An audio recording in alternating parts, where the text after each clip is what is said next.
การคงชีพของชาวเผ่าขมุ livelihood farming the forest โดยสุขสว่างศรีมนาและผู้ร่วมงานนางอลิซาเบธไพรซิกสบายดีสบายเลยก่อนกมุอันตุกมุลุยจุมกลอุจิแก้วในแก้วมากมุต่างแดนสกีอุจิรอดอ่านปื้มเกี่ยวกับประวัติและความเป็นมาของเผ่ากมุเนาะซึ่งว่าบทที่หนึ่งก็จะเล่าเกี่ยวกับความเป็นมาของเผ่ากมุโดยเฉพาะเลยอันเมื่อหากเมื่อก่อนกมูแต่เองหรือว่าจุ้มก็สามารถแชร์วิดีโอกีกดไลค์กดแชร์แสดงความคิดเห็นตัดใต้คอมเมนต์กีอันมาแก้วเด้อเพื่อเป็นกำลังใจอันยอแต่เนาะโอเคสำหรับการอ่านนี่ก็จะอ่านภาษาลาวและภาษาอังกฤษบัดมาแก้วจะอ่านเมื่อภาษาลาวก่อนเนาะบทที่หนึ่งชาวเผ่าขมุ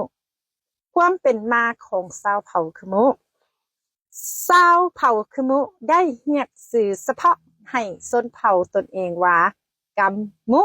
กึมมุหรือกัมมุกัมมุแปลว่าคนมนุษย์หรือว่าแขกคนและเป็นสื่อของกลุ่มเผ่าชนกึมมุในสมัยก่อนพุ่นชาวเผ่าขมุได้มีสื่อเรียกว่าคอมอันเป็นสื่อร่วมสำหรับกลุ่มเผ่าชนในหมวดภาษามอญเขมรตกมาฮอดศตวรรษที่14ในสมัยรัชกาลเจ้าฝ่างุมชาวเผ่ากะมุได้มีสื่อหนึ่งอีกว่าค่าเก้า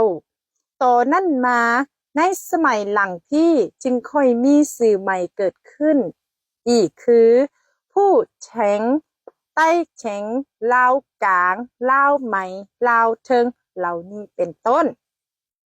ชาวเผ่ากะมุเป็นกลุ่มเผ่าชนใหญ่กลุ่มหนึ่งอยู่ในประเทศลาวมีพลเมืองหลายกว่า500,000 คน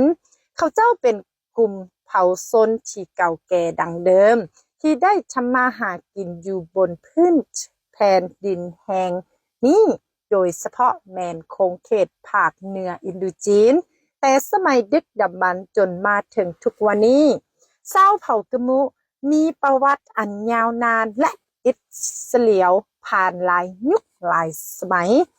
ถ้าว่าผู้ใดหากมีคำถามเกี่ยวกับคำเนาะปื้มหัวนี้มันจะแปลออกมาให้เลยว่าแต่ละคำมีอย่างเนาะสมมุติคำว่ากึมมุหมายถึงคนหรือมนุษย์และกลุ่มเผ่ากึมมุนั่นเอง2คอมเนาะมาจากภาษาปาลีอันหมายความว่าทางใต้ทางพื้นทางลุ่มฉะนั้นคอมในที่นี้เบื้องต้นอยากซีถึงอาณาจักรคแมนบูฮานตัวนี้จะเป็นคำแปลของคำศัพท์ถ้าว่าผู้ใดมีคำศัพท์เวลาฉันได้แก้วอ่านต่อไปนะสามารถคอมเมนต์ถามมาได้เพื่อว่าเขาจะได้มาร่วมกันเรื่องเกี่ยวกับคำศัพท์นั้นๆโอเคเดี๋ยวนี้เขาสิบ่เจาะจงเรื่องคำศัพท์แม่แก้วจะอ่านเป็นเนื้อหาไปก่อน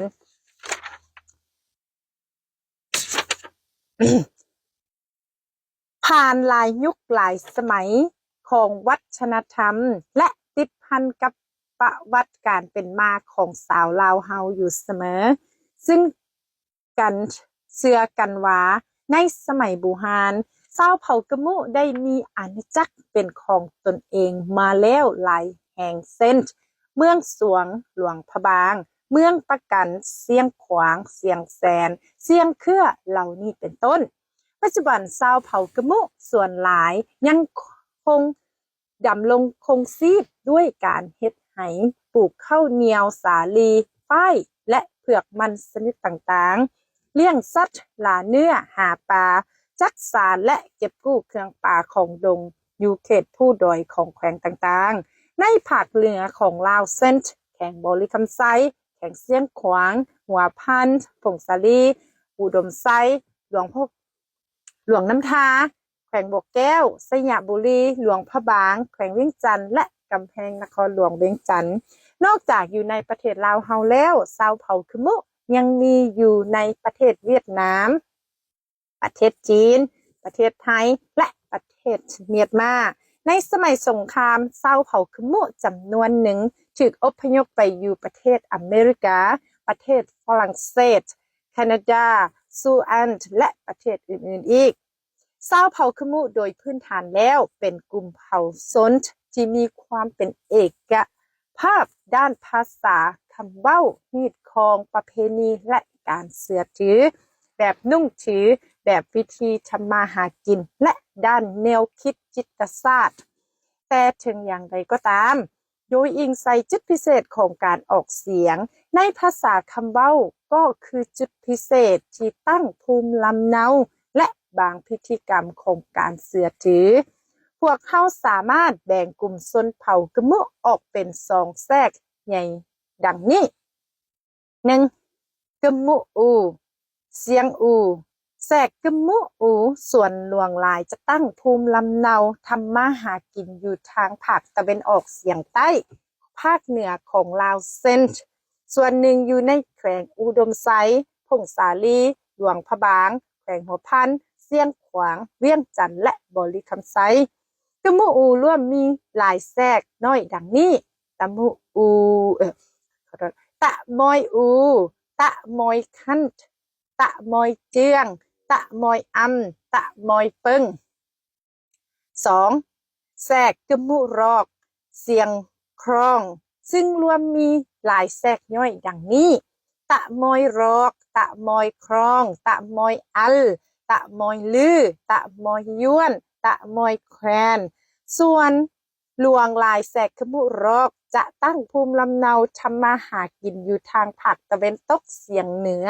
ภาคเหนือของลาวเส้นส่วนหนึ่งของแขวงหลวงพะบางไซยบุรีอุดมไซบ่อแก้วหลวงน้ำทา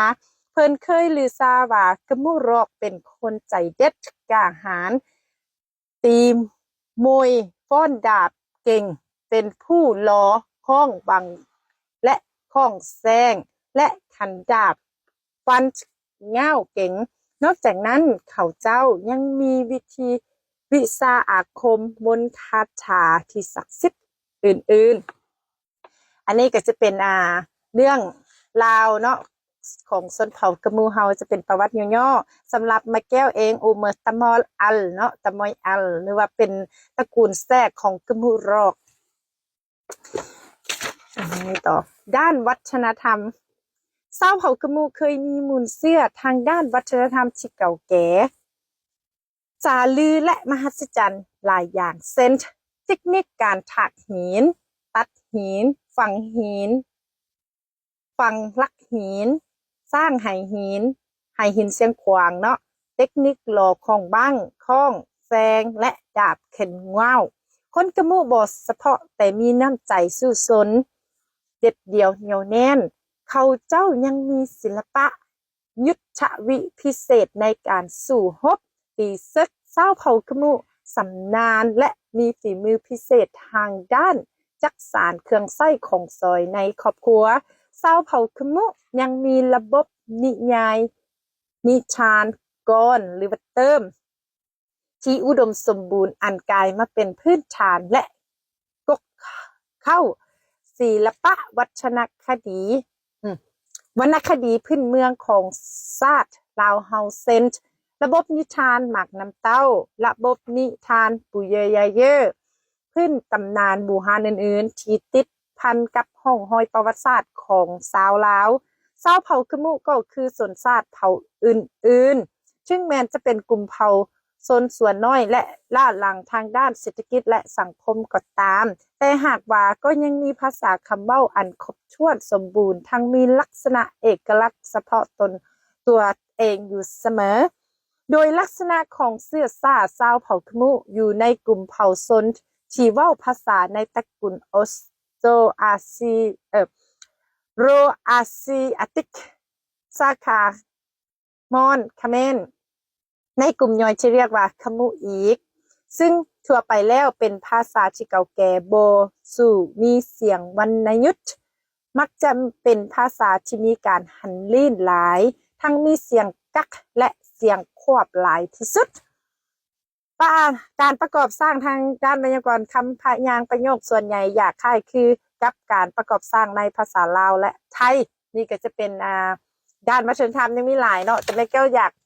ให้วิดีโอมันยาวหลายก็เลยว่าอยากโจไว้ซ้ำนี้ถ้าผู้ใดอยากฟังต่อก็อาจจะเป็นวิดีโอต่อไปเนาะวิดีโอหนึ่งจะ10 นาที โอเคสำหรับวิดีโอนี้